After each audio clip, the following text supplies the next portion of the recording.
J'espère que tu vas bien. Bienvenue dans ce live. J'espère que tu as la forme ce soir.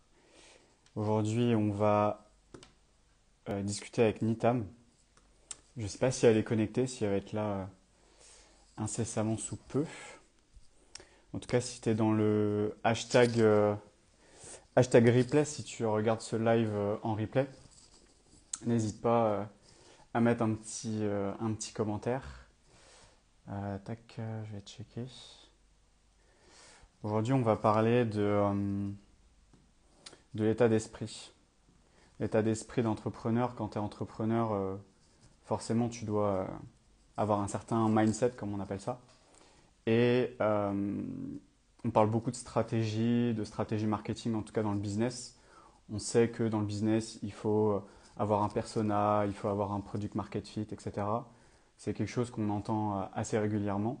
Et en tout cas, voilà, à travers ce live, moi, ce que j'ai envie de te partager, et ce que Nitam aussi va te partager, c'est tout simplement le côté état d'esprit, de comment toi, avec ton état d'esprit, tu vas pouvoir faire décoller ton business. Donc voilà, je vois que Nitam, t'es arrivé. Je vais t'inviter. Tac.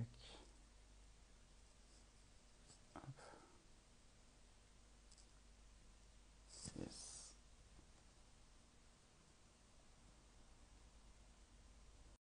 T'as reçu l'invite là, normalement.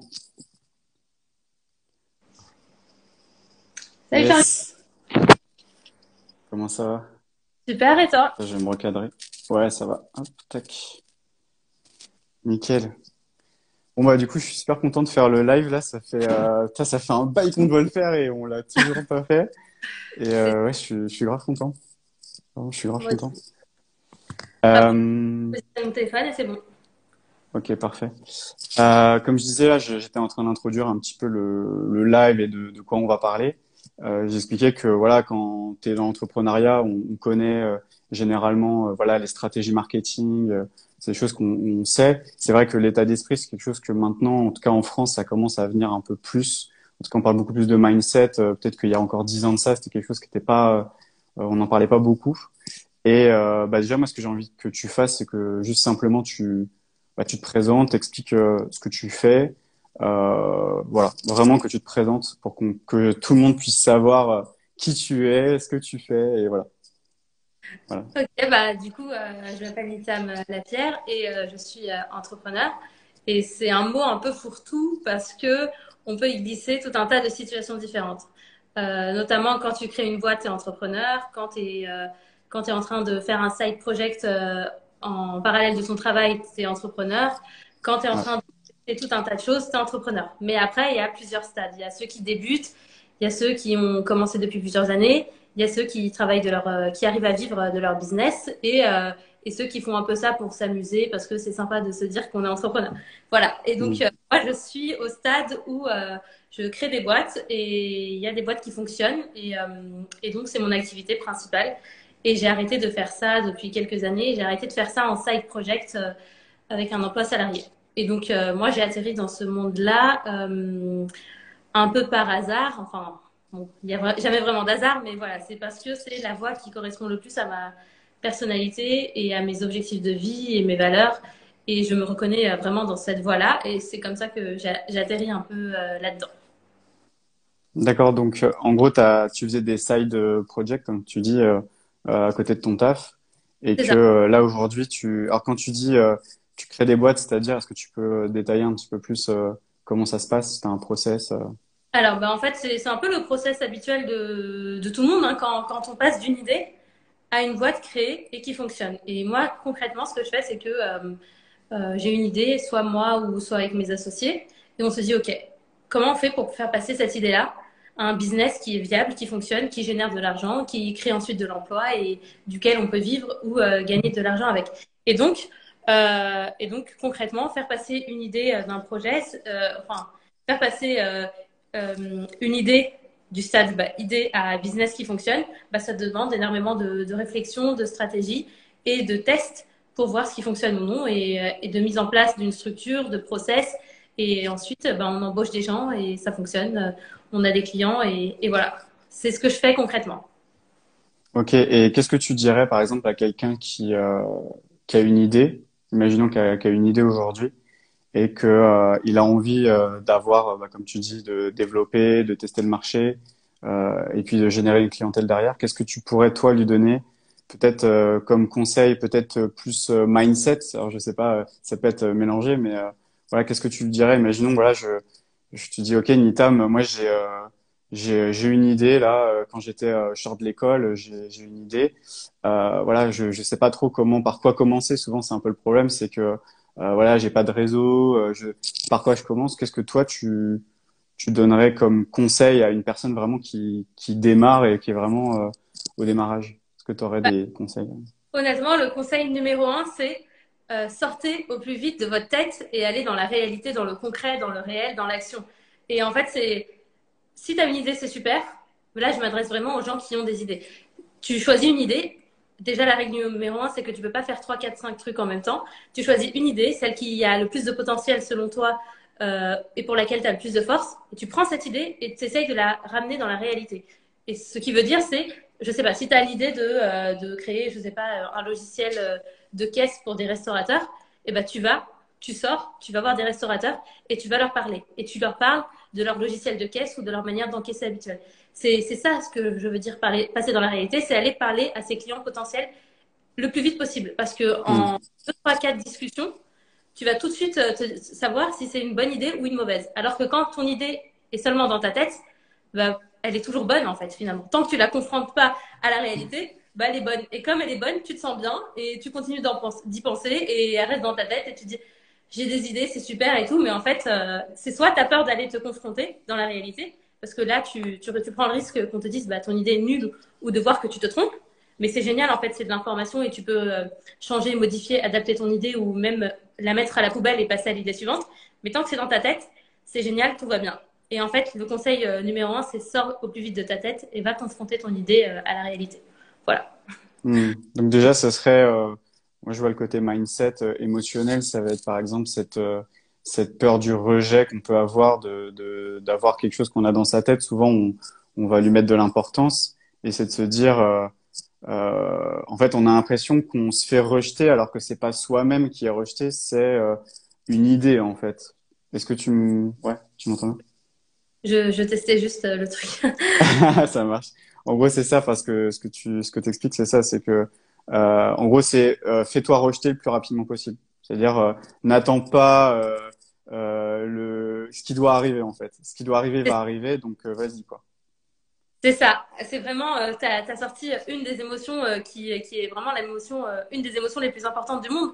Pas seulement dans le monde entrepreneurial, mais dans tout le monde. C'est la peur, en fait. Qu'est-ce qui nous fait agir? Qu'est-ce qui nous fait nous lever le matin quand on n'a pas envie? Souvent, bah, quand c'est bien, c'est la motivation, l'énergie. Mais souvent, c'est la peur et la peur de manquer de, je sais pas, de quelque chose, ou la peur de rater sa vie, ou la peur de passer à côté d'un truc, ou juste la peur de pas payer ses factures et donc tu es obligé d'aller travailler.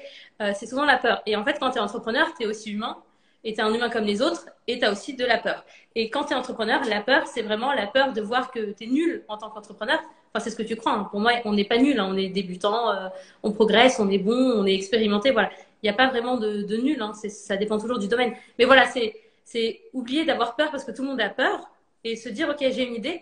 Et c'est normal de se faire rejeter dans son idée. C'est normal que son idée, c'est juste la MVP en fait de l'idée. C'est juste l'idée numéro 0 et il faut arriver à l'idée numéro 10, 10.1, 10.2. Voilà, tu prends ton idée et il faut se dire que l'idée, c'est pas quelque chose de, comment dire, de bloqué, de figé dans le temps. C'est quelque chose qui est mobile, c'est quelque chose qui va évoluer. Et donc, la peur, c'est vraiment, pour arrêter d'avoir peur, il faut se dire déjà que c'est normal d'avoir peur.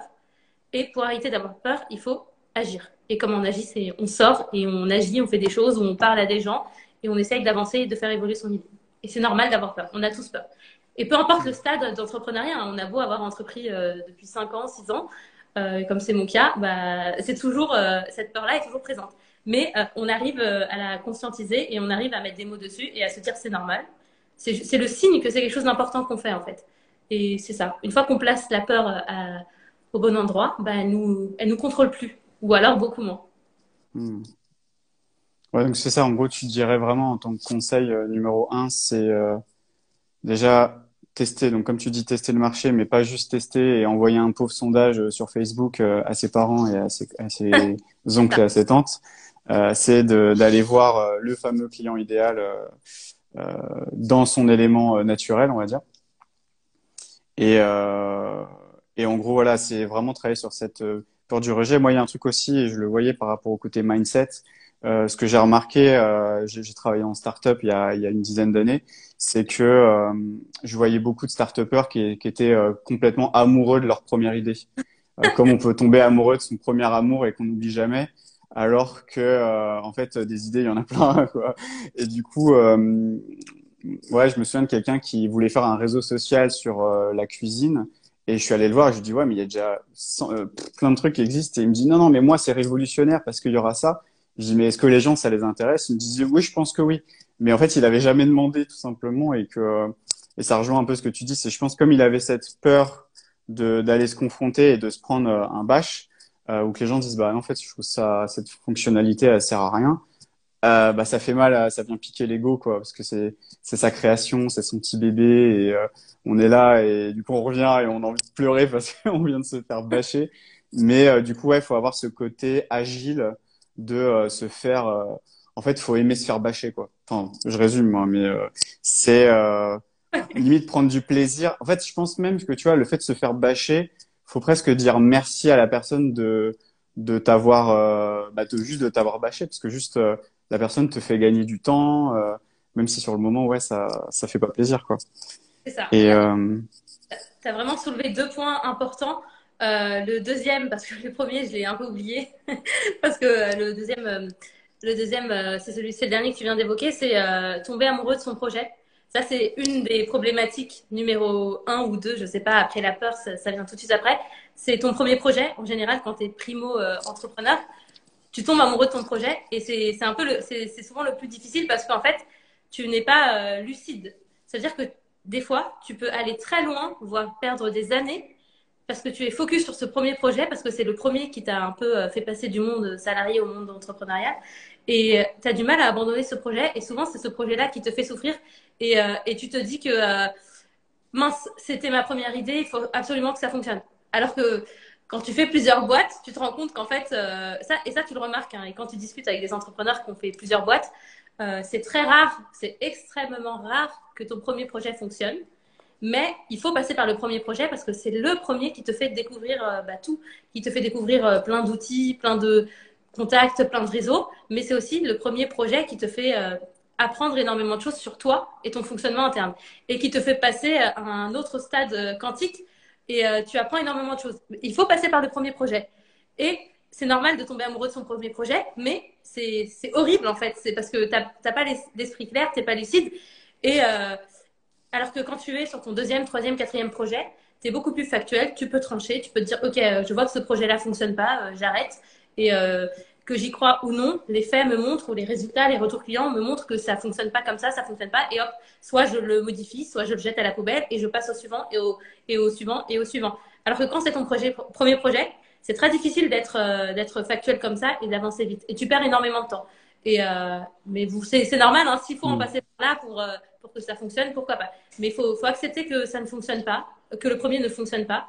Pas toujours, hein, il y a des gens pour qui ça fonctionne très bien, mais c'est encore une fois, c'est très rare. Faut accepter de passer par là. Faut essayer d'être le plus lucide possible. Faut pas trop mettre d'affect dans son projet, même si on pense que c'est le projet de sa vie, que ce projet sort de nos compétences et de notre expérience, blablabla, qu'on est fort dedans. C'est pas grave d'échouer aussi. Mais enfin voilà, faut pas tomber amoureux de son projet et quand ça arrive, c'est pas grave, il faut passer au plus vite à la suite. Et Hmm. l'idée que tu avais évoquée juste avant ça, elle m'a traversé l'esprit, mais je m'en souviens plus du coup. Mince. En tout cas, ouais, je trouve ça hyper intéressant. Enfin, moi, je prends des notes en même temps que tu me parles. C'est que je pense que tu vois, dans l'état d'esprit, c'est un peu avoir l'état d'esprit d'un je sais pas, je vais prendre tu vois, tu vas prendre un artiste par exemple, quelqu'un qui va peindre des œuvres d'art euh, ou même des sculptures par exemple, c'est quand même très rare que tu finalises une œuvre d'art d'un coup. Enfin, tu vois vraiment en mode, tu t'arrives, t'as une toile blanche et puis tu peins direct. Ben non, en Ouais. fait, tu passes par des étapes, tu fais des esquisses, etc. Et peut-être que tu vas faire une première esquisse, une deuxième, une troisième. peut-être que tu vas faire un premier tableau qui va pas être ouf, et puis le 20e, il sera bien mieux. Donc, je pense que, enfin, en tout cas, de ce que tu dis, c'est avoir ce côté un peu comme un. Enfin, moi, ce que je vois, hein, de ce que je capte par rapport à ce que tu me dis, c'est un peu avoir cet état d'esprit comme quand bah, le côté création, parce que on fait de la création. Là, c'est de la création d'entreprise, mais quand tu fais de l'art, enfin, je fais le parallèle, mais en gros, quand tu fais de l'art, bah, voilà, tu commences par des petites esquisses, et puis là, en gros, tu vas pas rester dans ton établi, tu vas aller dans la rue et dire aux gens, est-ce que tu trouves ça intéressant? C'est Et ça. ouais, vraiment, enfin, en tout cas, c'est vraiment le fait d'avoir ouais, cet état d'esprit-là, donc le côté un petit peu poubelle. Moi, j'avais une question, c'est est-ce que par exemple, tu vois, si quelqu'un et il est salarié aujourd'hui, tu vois, il n'est pas forcément entrepreneur à temps plein, est-ce que toi, tu conseillerais aux gens de de essayer de choper le chômage et de partir en mode entrepreneuriat full-time ou plutôt, comme tu disais au début, vraiment le côté side project, le fait tu vois, de travailler son projet à côté, d'apprendre, de tester à côté de son job. Je sais pas comment toi tu vois les choses parce que c'est deux choses différentes. Et toi, tu l'as expérimenté, donc tu peux. Non, parce que j'ai testé les deux. Et j'ai Ouais, jamais avancé aussi vite que quand j'étais full-time sur un projet. Ça, c'est indéniable. Ça, c'est vrai. C'est quand un entrepreneur et son activité principale, bah, c'est son projet entrepreneurial, il avance très vite et ça a, je sais pas, 10, 5, 50, 100 fois plus de chances de réussir. Quand c'est un side project, c'est épuisant, c'est éreintant parce qu'en général, tu as ton travail à côté, tu rentres, t'es épuisé et t'as que les pires heures de ta journée à consacrer à ce projet. Les heures où bah, t'es fatigué, t'es épuisé, t'es pas au max de ton énergie. Souvent, le travail que tu fais, bah, tu l'aimes pas vraiment. Et du coup, t'es au plus bas niveau vibratoire pour quand tu arrives sur les heures sur lesquelles tu travailles sur ton projet. Donc, ça risque de prendre plus de temps. T'es pas la meilleure version de toi quand tu es sur ton projet et tu bosses moins bien finalement. Mais ça ne veut pas dire que ça réussit pas. Moi, j'ai fait des projets comme ça. Mais à choisir entre les deux, full time. Par contre, ça me concerne moi. Il faut que chaque. En fait, c'est souvent. C'est la version au risque de la personne, en fait. Si une personne est stressée quand elle ne travaille pas et qu'elle est au chômage et qu'elle se dit oh mince, comment je vais faire si ça réussit pas, blablabla. Si tout ça, ça la stresse, bah, le fait d'être à plein temps et de ne pas avoir de sécurité, même si en France, en réalité, tu es toujours en sécurité, tu risques. Enfin, t'es pas en train d'entreprendre aux États-Unis où dès que tu arrêtes ton travail, bah, t'as pas d'argent. Si t'as pas mis d'argent de côté, tu te mets vraiment en danger socialement.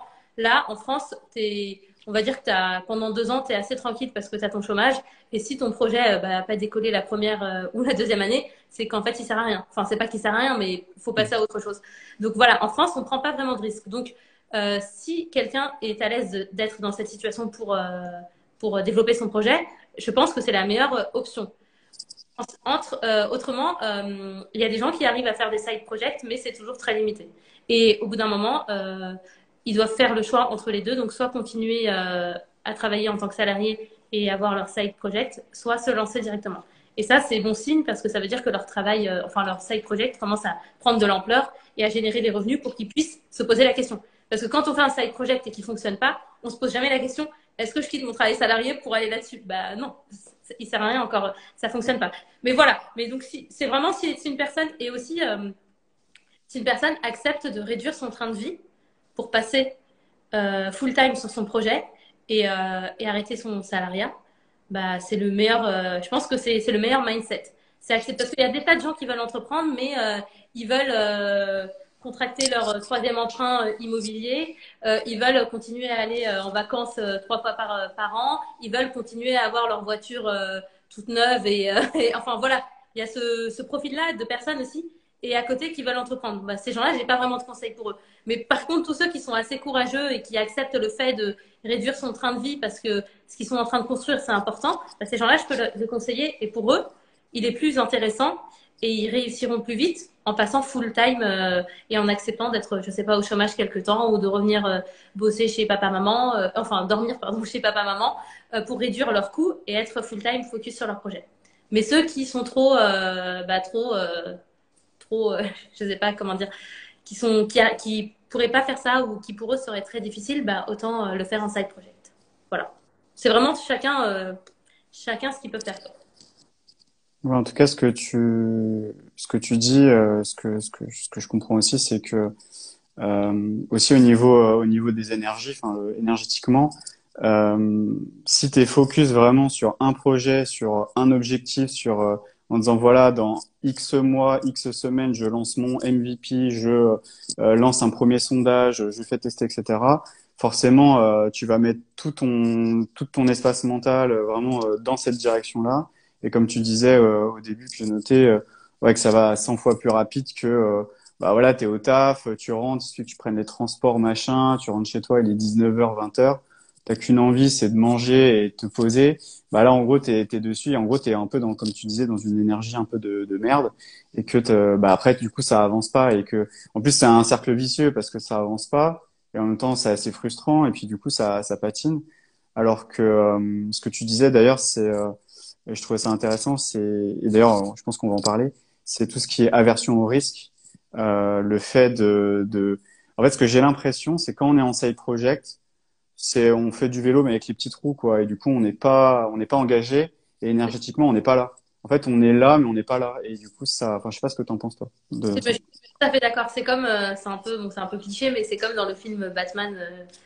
Je sais plus lequel, mais en gros, quand il y a un mec qui veut sortir d'une prison, c'est un peu le méchant de Batman. Il veut sortir de la prison en s'échappant, mais il doit faire un saut et il a jamais réussi à sauter tant qu'il avait son accroche. Et dès qu'il coupe son accroche et qu'il est totalement à risque, bah là, il réussit son saut parce qu'il a tout à perdre. Mais enfin, c'est un peu ça. Donc voilà, c'est vraiment l'aversion au risque. Il faut se connaître. Il faut se connaître et c'est ok d'avoir peur. C'est ok de pas accepter de réduire son train de vie, mais il faut être lucide avec soi-même. Faut être lucide, faut le savoir. Il faut Mm. savoir ce que ça coûte d'entreprendre. Peu importe la situation dans laquelle on est, ça a toujours un coût. C'est soit un coût en termes de temps, c'est soit un coût financier, soit un coût en termes social, un coût donc on accepte de réduire ses interactions sociales parce qu'on sent moins. Il y a toujours un coût, il y a un prix à payer. Mais justement, le gain est important. Et le gain, c'est pas qu'un gain financier, c'est un gain en termes de liberté. Voilà. C'est vraiment, faut voir un peu, faut voir l'équilibre qu'on est prêt à accepter. Voilà. Ouais, c'est ça, c'est de se dire, voilà, il y a des avantages, des inconvénients.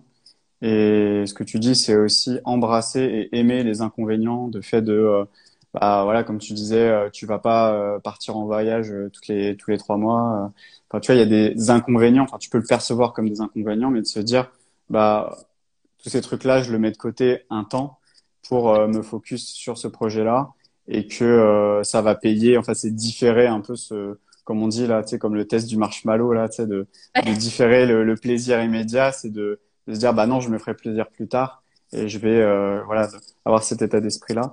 Moi, il y a un Bah, truc que ah oui, vas-y, je te en général, de tous les entrepreneurs que j'ai rencontrés, les meilleurs entrepreneurs sont ceux qui ont la capacité à maximiser en gros le long terme versus le court terme, quoi. Tous ceux qui ont du mal à penser long terme et qui sont très dans le plaisir immédiat, en général, c'est pas de très bons entrepreneurs.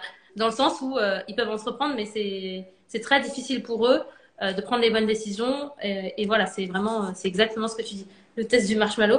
Et bah, ça, autant dans la vie salariée que dans la vie entrepreneuriale, bah, il n'y a pas de. Enfin, tout est clair, quoi. J'avais une question aussi par rapport tu vois, le côté, tu parlais de la vision un petit peu long terme. Là, ce qu'on voit quand même sur le marché, c'est qu'il y a quand même beaucoup d'opportunités. C'est-à-dire que tu vas un petit peu sur YouTube, tu regardes un petit peu l'entrepreneuriat. À un moment, on va dire, bah, deviens social media manager, fais de la sous-location, fais du trading, fais ceci, fais cela. Enfin, monte une agence web. Enfin voilà, il y a 15 milliards d'opportunités. Et après, enfin moi, le sentiment que j'ai eu en rencontrant aussi d'autres personnes, c'est que il y a un peu comment on dit ça, l'objet brillant, quoi, tu sais, ce syndrome-là. Et est-ce que ça rejoint un peu ce côté-là, tu vois, le côté long terme, c'est de pas avoir de vision long terme, c'est de se dire, bah, ah tiens, je vais tester ça. Mais en fait, au fond de toi, t'es pas forcément animé, parce que, enfin, du coup, je te pose la question. Tu vois, quand tu rencontres un entrepreneur, qui a réussi, enfin, qui a une entreprise qui tourne, est-ce que tu penses que il a besoin, ça c'est une question que je te pose, est-ce que tu penses qu'il a besoin d'être animé, d'être passionné par, on va dire, son marché, on va dire déjà, ou du moins la problématique sur laquelle ou est-ce que tu penses que peu importe, un entrepreneur peut travailler sur n'importe quel marché il n'y a pas besoin, tu vois, d'être forcément passionné, tu vois. Ça serait quoi ton avis par rapport à ça? Bah, c'est une question très difficile dans le sens où c'est vrai qu'on a un gros bruit dans le monde entrepreneurial. C'est un peu les trucs à l'ancienne, c'est choisis ta passion et tu vas forcément réussir. C'est pas vrai.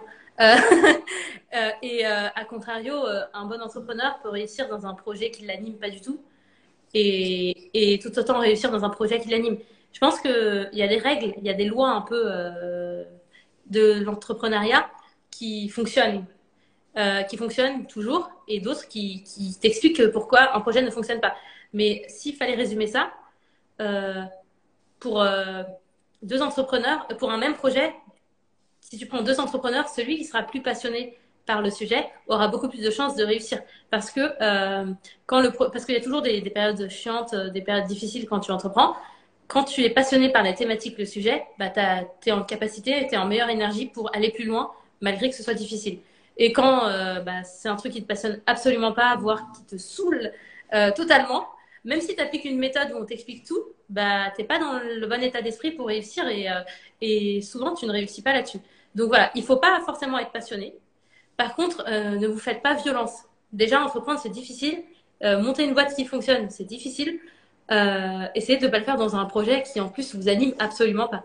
Et ce que tu as évoqué juste avant, c'est qu'on vit vraiment dans un monde où tu as l'impression qu'il y a des opportunités partout. Toutes ne sont pas bonnes à prendre, mais encore une fois, à contrario, un bon entrepreneur avec les bonnes méthodes peut réussir dans n'importe quel projet. Et parce qu'il est en mesure d'adapter, de changer, de réitérer les actions quand ça fonctionne ou non. En fait, faut juste aller vers ce qui nous attire le plus et ce sur lequel on a déjà des compétences, ça peut faciliter la chose. Mais encore une fois, même dans un projet qui semble facile, si on n'est pas capable d'aller jusqu'au bout, de changer, de se remettre en question, de changer l'idée, d'aller plus loin, de tester autre chose, bah ça fonctionne pas.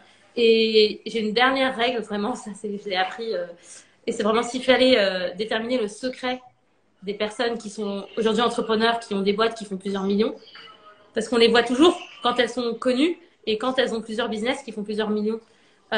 Et on se dit, oui, mais lui, il a une boîte dans ça, il a une boîte dans ça, il entreprend là-dedans, il investit dans ça, il a plein, tout ça en parallèle. Mais le secret, enfin, c'est pas un secret en réalité, c'est juste de la logique. Ils ont tous commencé par un seul truc. Un seul truc. Ils se sont focus dessus, ils sont allés jusqu'au bout, et quand ce premier projet a atteint un stade critique et qui commençait à générer énormément d'argent, ou même un peu d'argent, ils se sont diversifiés. Ils ont ouvert un deuxième truc, ils ont ouvert un autre truc, investi un autre truc. Voilà. Il faut même malgré que tu dises oui qu'il y a des offres et des opportunités un peu partout, il faut en prendre une seule et aller au bout jusqu'à ce qu'elle fonctionne. Et ensuite, une fois qu'elle fonctionne, on peut passer à autre chose. Et moi, ça, c'est une erreur que j'ai faite il y a quelques années. C'est j'essayais de faire trois, quatre trucs en même temps et je m'étonnais que les choses n'allaient pas aussi vite ou aussi bien que ce que je voulais. Et le jour où j'ai décidé de me focus sur un seul projet et d'aller jusqu'au bout, bah, c'est là que ça a commencé à bien fonctionner. Ouais, donc on a rejoint aussi l'histoire de vraiment mettre son énergie sur un seul projet et en plus bah ça me parle aussi parce que j'ai aussi fait des projets où j'en avais plusieurs et ça avançait mais ça avançait en mode escargot et en fait c'est moi en tout cas moi je l'ai conscientisé comme ça, c'est que c'était de l'auto-sabotage quoi. C'est C'était ça. en fait j'ai tellement peur de réussir, j'ai tellement peur d'échouer que en fait je me fais moi-même échouer et je me dis ouais, j'essaie de mettre un petit peu par-ci, un petit peu par-là et puis c'est comme ceux qui font de la crypto, qui achètent 100 cryptos et ils se disent ouais, il y a peut-être moyen que je mets 1 euro par-ci par-là, il y en a une qui va faire fois 10 000. Enfin, Ouais. voilà, c'est qu'en fait, il y a aucune stratégie, c'est que, et on en rejoint toujours au côté mettre des risques, c'est de se dire, bah, euh, j'ai pas de plan B, j'ai pas de plan C, j'ai pas de plan D, j'ai rien, en fait, j'ai que le plan A, et j'y vais, et j'y crois, enfin, je mets toute mon énergie là-dedans, C'est ça. et voilà, en tout cas, et je voudrais juste terminer avec une question. Euh, Là, on parlait vraiment, tu vois, de l'aspect démarrer une boîte, lancer une boîte, une fois que tu as lancé ton idée, etc. Tu commences à avoir tes premiers clients. Et là, je trouve qu'il y a un vrai shift à faire au niveau entrepreneurial. Si on passe de l'entrepreneur, solopreneur qui lance son idée, qui passe avec quelques freelances, à commencer à se dire, OK, il va falloir commencer à structurer, mettre des process, etc. Comment toi, tu vois les choses par rapport à ça? Ok, comment je vois le shift entre le moment où tu es tout Ouais, seul c'est ça. Ouais, c'est ça. et que tu passes de l'autre côté où là tu rencontres, enfin tu as besoin de rencontrer plus de monde et de faire grossir ton business, c'est ça? Bah Ouais, bien, c'est ça. s'il fallait résumer ça, c'est bien s'entourer. On se demande souvent comment bien s'entourer quand tu es tout seul, je sais pas, dans un coin paumé ou que tu n'habites pas dans une grande ville ou même quand tu habites dans une grande ville mais pas dans le bout quartier, pas là où il y a les espaces de coworking. C'est vraiment bien s'entourer. Et concrètement, il y a tout un tas de manières de bien s'entourer. C'est soit en ligne, soit en physique. En physique, c'est aller dans des événements, prendre son courage, aller se rendre à des événements, je sais pas, des séminaires, des choses comme ça. Mhm. Payer, parce que souvent, c'est tu payes et tu as accès à ce séminaire-là. Et comme tu as payé, bah, tu as envie de rentabiliser ton temps, donc tu vas te forcer, même si tu es timide, à parler à des gens, assister à des, je sais pas, des after-work thématiques, je sais pas, sur l'IMO, sur le business, sur des choses comme ça. Ça, c'est dans la partie physique. Et autrement, il y a tout un tas de communautés en ligne dans laquelle on peut, qu'on peut rejoindre. Et là, il suffit de s'inscrire ou d'aller dans des groupes et discuter. C'est vraiment, tout est dans l'échange. C'est aller vers quelqu'un qu'on ne connaît pas et oser échanger. Et petit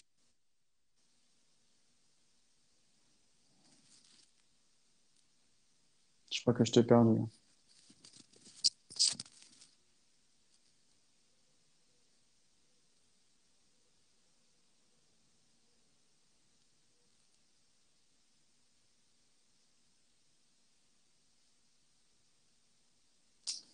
Je crois qu'on a perdu Nitam. Enfin, en tout cas, moi, je la vois plus.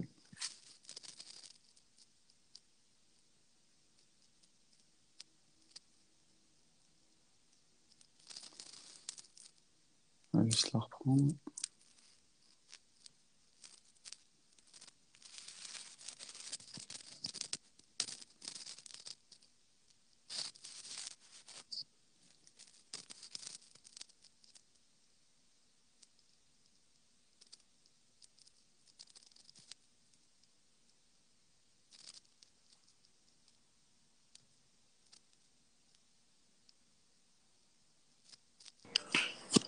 Alors, désolée, j'ai eu un gros C'est bug bon. qui Ah, t'inquiète.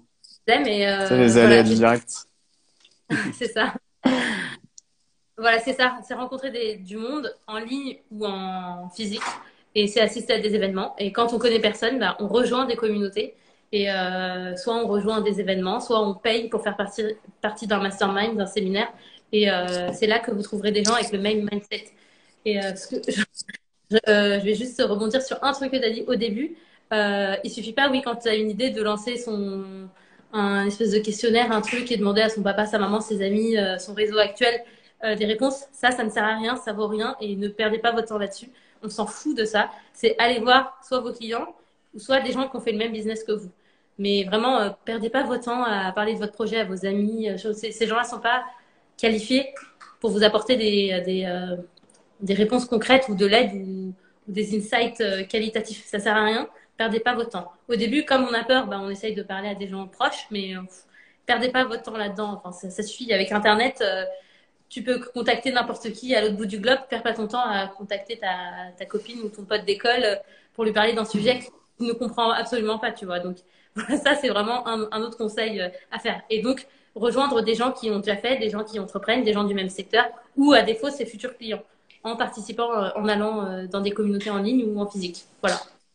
D'accord. Donc toi, en tout cas, le conseil que tu pourrais donner, enfin, en tout cas par rapport au fait tu vois, de se développer en tant que chef d'entreprise, enfin, de vraiment, tu passes de tout seul, où tu as développé ton idée et tu commences à le tester et que tu vois, bah, en fait, c'est pas forcément de payer une agence de marketing ou payer une agence de dev, etc. Toi, en tout cas, ce que tu conseilles, c'est vraiment d'axer vraiment sur le relationnel, vraiment sur le relationnel, sur et je pense que tu vois le fait de, comme tu dis, de s'entourer avec d'autres personnes qui ont un peu la même énergie, la même volonté, inconsciemment, enfin voilà, dans le subconscient, des choses qui se passent et que bah ça te permet aussi de peut-être de débloquer des choses, de dire ah bah non, je peux pas embaucher des closers parce que ceci, parce que je sais pas. Et il y a quelqu'un qui va lui dire, bah non, moi j'ai une équipe de 20 closers, ils bossent pour moi, on fait plusieurs millions. Ah ok, ah je savais pas, ah bah tu passes par qui? Et après ça débloque comme ça des situations à travers des masterminds, quoi. C'est ça, vraiment, comme tu as dit, c'est aller parler à d'autres entrepreneurs qui, eux, vont te donner les meilleurs conseils, enfin des conseils les plus réalistes possibles. Et surtout pas, comme tu as dit, aller voir des agences ou des gens qui veulent te vendre des choses parce que ce qu'ils cherchent, c'est augmenter leur chiffre d'affaires. Donc finalement, leurs conseils peuvent être bien, mais au final, sont pas vraiment adaptés à ta situation, pas toujours, parce que eux derrière, ils veulent juste signer le contrat, quoi. Alors que si tu vas voir un autre entrepreneur qui fait la même chose que toi ou un autre business, bah, son conseil sera plus pertinent. Ouais, puis moi je voudrais terminer sur un truc enfin, par rapport à tout ce que tu m'as dit, et on en revient par rapport à l'état d'esprit. C'est vraiment le fait de vraiment de mettre un peu son ego de côté entre la peur du rejet, le risque, le jugement des autres, parce qu'après il y a aussi ça, mais c'est vraiment de mettre son ego de côté et de se dire bah j'y vais, mais je mets pas d'ego. Et il y a un truc aussi que je me suis rendu compte, c'est pourquoi il y a certaines personnes qui vont pas dans tes événements business. Parce que quand tu te retrouves avec des... Moi, je sais que ça m'avait choqué la première fois. Tu te retrouves avec des gens, ils parlent millions. Et du coup, tu es là, c'est un peu perturbant. Enfin, ils disent, ouais, j'ai fait 5, j'ai fait 10. Et tu dis de quoi? 10 000? Bah non, 10 millions. Ah, d'accord. Ah, ok.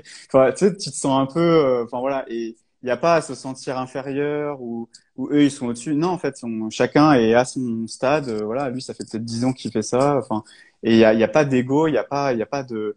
Après, c'est intéressant parce que souvent, ça réveille des blessures. On se dit, ah, c'est injuste, pourquoi il gagne plus? Enfin, voilà, il y a un peu ce truc-là. Donc, ouais, c'est un peu se mettre son ego de côté. T'as raison. Enfin, Il fallait vraiment le point fort, c'est vraiment si on arrive à trouver le bouton ego off en aller entreprendre, bah là, je pense que c'est vraiment une force. Faut rien prendre personnellement, vraiment. Hein. Faut vraiment se dire, ok, je suis un robot, j'entreprends. On essaye d'écouter ses émotions, mais voilà, genre, tout ce qui vient de l'extérieur, il faut vraiment le prendre de manière factuelle et vraiment pas le. C'est le truc américain où ils disent tous dans les films, c'est juste du business, quoi, genre le prends pas mal, mais c'est vrai, il faut absolument pas le prendre en compte. Euh, et ce que tu disais, c'est quand tu assistes à des événements, bah peut-être au début, aller à des événements où il n'y a pas des gens qui parlent de millions, surtout quand tu débutes, mais des gens qui gagnent déjà 5K par mois et qui expliquent. Et déjà, ça va te motiver et ça va être en même temps réaliste et tu vas y croire et ça va te donner envie d'y aller. Alors que si tu vas dans un événement et que tout le monde te dit, oui, ma boîte fait 10 millions, 20 millions, 50 millions, tu vas te dire, ah, mais le gap est trop fort, je vais jamais y arriver. Donc, commence par aller à des événements quand tu débutes, des événements où les mecs font, je sais pas, 10 000 euros par mois, 5 000 euros par mois. Et là, ça va te motiver et à la fois, ce sera réaliste et tu auras envie de continuer. En gros, c'est ça. ouais, puis moi, l'indication que je pourrais donner, on va dire, au niveau énergétique et émotionnel pour ceux qui nous écoutent, c'est que, en fait, je trouve que l'entrepreneuriat, c'est un outil de développement personnel qui est juste incroyable et que si ça vient vous piquer, il faut travailler dessus. Faut aller travailler dessus, quoi. Il y a des blessures, il y a des trucs à aller, et c'est incroyable. Bah, le pire qu'on puisse faire en entrepreneuriat, c'est ne pas écouter ses émotions et essayer d'atteindre ses objectifs. Et quand on n'y arrive pas, bah, essayer de continuer de les atteindre sans écouter son ressenti interne, et essayer d'analyser ça et de voir. Et à partir du moment où on accepte, alors moi j'étais totalement cartésienne, hein. J'étais absolument pas à l'écoute de moi émotionnellement, etc. Et le jour où j'ai fait ce shift et que j'ai commencé à écouter et à me dire mais pourquoi j'arrive pas à faire ça alors que j'arrive facilement à faire autre chose, alors que pourtant je sais que c'est ça qu'il faut faire, ben en fait, c'est une partie de moi qui sait que c'est ça qu'il faut faire et il faut écouter l'autre partie et comprendre et essayer de se tourner un peu vers son intérieur. Donc ça rentre un peu dans les études émotionnelles, mais c'est vraiment le jour où un entrepreneur fait ce travail-là, il peut gagner des années d'entrepreneuriat, il peut faire des bons plus vite, réussir beaucoup plus vite. Et c'est vraiment s'il fallait finir sur un conseil, c'est ça, c'est accepter de s'écouter et vraiment s'écouter et agir en fonction de ce qu'on traite, de ce qu'on écoute. Et surtout se faire accompagner parce qu'en général, on comprend pas vraiment. On sait que ça nous fait chier de faire ça, par exemple, mais on comprend pas pourquoi. Et souvent, c'est une aide extérieure qui vient et qui nous explique pourquoi ça va pas. Et une fois qu'on comprend nos forces et nos faiblesses, bah, je sais pas, on a 10 fois plus de chances de réussir, peu importe le business qu'on fait. Ouais, en tout cas, c'est ça, c'est vraiment, plus tu te connais, plus tu connais tes points forts, tu sais que tu vas axer tes points forts. Les points faibles, tu vas aussi te dire, bah, je vais commencer à déléguer ça, ou je sais que je vais plutôt confier ça, voilà, à une personne qui est bien plus compétente que moi. Et vraiment s'axer vraiment sur tous ces états-là. Et moi, ce que j'ai noté là, et ce que tu me disais, c'est que c'est vraiment le côté, souvent dans le côté énergétique et émotionnel, c'est tous les aspects répétitifs, les schémas répétitifs. Et on va créer tout le temps. Moi, je l'ai observé chez certaines personnes où ils attirent tout le temps les mêmes clients. C'est les gens qui se plaignent, les gens qui sont jamais contents, et ils se disent mais je comprends pas, j'attire toujours. C'est comme si en immobilier qui ont toujours des problèmes, on sait pas pourquoi. Et ben ouais, c'est parce qu'ils ont des trucs à aller libérer chez eux qu'ils n'ont pas fait le travail. Et une fois que c'est libéré, bon après ça va mieux. Mais en tout cas voilà cette connaissance-là de soi. Voilà. Je sais pas si tu as un dernier truc à rajouter qui te vient en tête. Ah oui, bah c'est si on essaye de juste d'appliquer des méthodes sans analyser pourquoi les méthodes ne fonctionnent pas, bah on fonce droit dans le mur. Il faut analyser pourquoi les méthodes ne fonctionnent pas. Donc avoir un regard critique hein, sur la méthode, c'est pas parce qu'on a acheté une méthode, une formation que forcément ça doit fonctionner comme ça. Donc avoir un côté vraiment analyse sur la méthode et aussi analyse sur nous-mêmes. Et essayer de faire la différence entre pourquoi la méthode ne fonctionne pas. Est-ce que c'est parce que la méthode n'est pas bonne ou est-ce que c'est moi qui dois débloquer des choses en moi pour aller plus loin, pour aller au bout des choses. Et essayer d'avoir cette lucidité. Et ça, c'est le truc qui aide le plus. Moi, je l'ai vu par exemple pour les personnes où dans des formations on te dit va prospecter, c'est simple, tu veux des clients, bah en fait tu prends ton téléphone, t'appelles et tu chopes des clients. Mais il y a la méthode et puis il y a la réalité, c'est oh mais je vais dire quoi et si on me raccroche et là dans la tête c'est pouf, c'est Bagdad quoi. Donc Alors qu'il suffit peut-être de juste dire, c'est normal, les 20 premières personnes que vous allez appeler vont vous insulter. Bah, quand tu sais que c'est normal et que c'est écrit noir sur blanc, bah, tu vas aller jusqu'à la 21e, la 22e. Mais si on te précise pas ça, bah, tu vas arrêter au bout de la deuxième et tu vas jeter ta formation et tu vas aller faire autre chose. C'est ça. mm. Moi ça me fait penser à une phrase que j'avais entendue, je sais plus qui disait ça, il disait essaye en fait ton objectif c'est pas un objectif d'avoir des ventes, c'est d'avoir des refus en fait. Et tu dis ok, c'est aujourd'hui je vais avoir 100 refus et c'est un peu ça, c'est comme si tu disais bah tiens, j'ai mon produit, mon idée, et ben je vais essayer de voir si je peux me prendre des taquets et il faut plutôt aller viser le taquet, le refus en termes d'objectif plutôt que bah du coup le nombre de ventes parce qu'après tu mets une attente tellement forte, plus Ah, tu mets d'attente, plus tu as un stress qui se met. Et du coup, bah, après, loi d'attraction aussi, hein, tout ce qui est vibration, ça stresse le truc et ça fonctionne pas. Enfin, les gens le sentent, quoi. Donc, c'est ça. C'est ça. bon, en tout cas, merci. Je pense que ouais, on va s'arrêter là pour le live. Merci en tout cas pour les personnes qui ont suivi. J'ai vu, alors j'ai pas eu le temps de regarder j'ai vu qu'il y a eu quelques petits. J'ai vu quelques questions, j'ai essayé d'y répondre dans la conversation. Ok. Enfin, Après, ouais, je vais pas remonter. En tout cas, ouais, je voudrais bah, déjà te remercier d'avoir pris le temps de répondre à mes questions. Je pense que voilà, si il y a des personnes juste qui sont intéressées, enfin je sais pas après s'il y a des personnes qui peuvent venir te voir s'ils veulent te poser des questions ou j'adore partager. ok. Enfin, les gens peuvent éviter de passer 7 mois dans un mauvais truc et aller tout de suite au point B ou au point C qui lui va fonctionner. Il y a aucun sujet là-dessus. Et enfin si je me trompe pas, après tu me diras si je me trompe, mais t'es aussi en quête de personnes qui ont envie d'entreprendre, de personnes qui ont des idées et qui aimeraient les matérialiser avec du budget, etc. Enfin, est-ce que tu peux juste faire Oui, un aparté? Peut-être qu'il y a des personnes qui vont dire ah mais attends ça m'intéresse, etc. On sait jamais. Hein. C'est vraiment. oui. En fait, dans mon activité, je suis responsable aussi de ce qu'on appelle un startup studio. Ça appartient au groupe pour lequel je travaille. Et en fait, on cherche enfin, on cherche sans chercher. C'est quand on rencontre un entrepreneur ou quand quelqu'un nous contacte avec une idée, le bon mindset, ben, on étudie souvent vraiment comment on fait, nous, pour l'aider et lui apporter pour lui permettre de réussir et d'aller au bout de son projet. Donc, on est régulièrement contacté par des projets comme ça, des gens qui créent des startups ou qui ont un projet. Et on discute avec eux et on voit ce qu'on peut faire ensemble. Et il n'y a pas de limite. On n'a pas des cases particulières, hein, on peut faire que ça ou ça. C'est selon le projet et la personne, on la rencontre et on étudie ce qu'on peut faire ensemble. Et souvent, ça débouche sur des trucs incroyables. Et des fois, ça débouche juste sur des conseils et des avancées pour la personne. Donc oui, moi, on peut me contacter sur Instagram pour échanger autour de ça. Il y a aucun souci.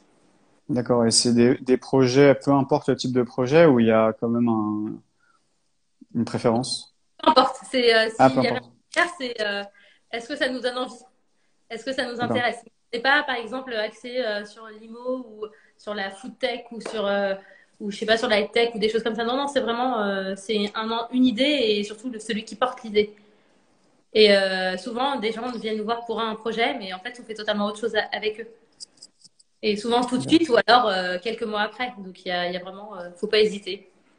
Ok. Bon, en tout cas, le message est passé, je pense. Pour ceux qui écouteront le live, soit bah, ceux qui écoutent en direct, qui vont écouter en replay. Bah écoute, super. En tout cas, merci. Enfin, je te redis merci encore T'en prie. pour le temps que tu as pris. Et puis pour ouais, pour toutes ces petites pépites, astuces et réflexions en tout cas sur ouais le mindset d'entrepreneur parce que c'est quand même un peu le parcours du combattant et que c'est bien aussi d'être prêt, d'être préparé, même si au final on apprend un petit peu sur le chemin. Ouais, c'est vraiment de comprendre un peu plus bah, ce qui fait et ce qui a fait et ce qui fera le succès d'autres projets encore et encore d'autres sociétés à l'avenir quoi. Donc C'est ça. voilà, Un bah regard écoute, dans tout ce mm, monde de storytelling et de que du beau, que avoir plutôt un regard vrai et réaliste, ça aide forcément. mm, carrément. En tout cas, merci pour ceux qui étaient là pour le live. Et puis je vous dis bah hashtag replay pour ceux qui suivent le replay. Et sinon bah je te souhaite bonne soirée et Très mange une bien. baigneuse. Et au Ça revoir à marche. tous. Ciao. Ciao. En tout cas, merci d'avoir regardé ce live. Ça m'a vraiment fait super plaisir. N'hésitez pas à partager, à liker, à commenter si vous avez des questions. N'hésitez pas ouais, à mettre hashtag replay. Et puis, bah, je vous dis potentiellement un prochain live, je sais pas quand, parce que je vais partir en vacances. Mais peut-être à la rentrée, voilà, je ferai un petit live, je sais pas trop encore avec qui, mais voilà. En tout cas, je vous embrasse. Je vous souhaite bonne soirée. Ciao, ciao.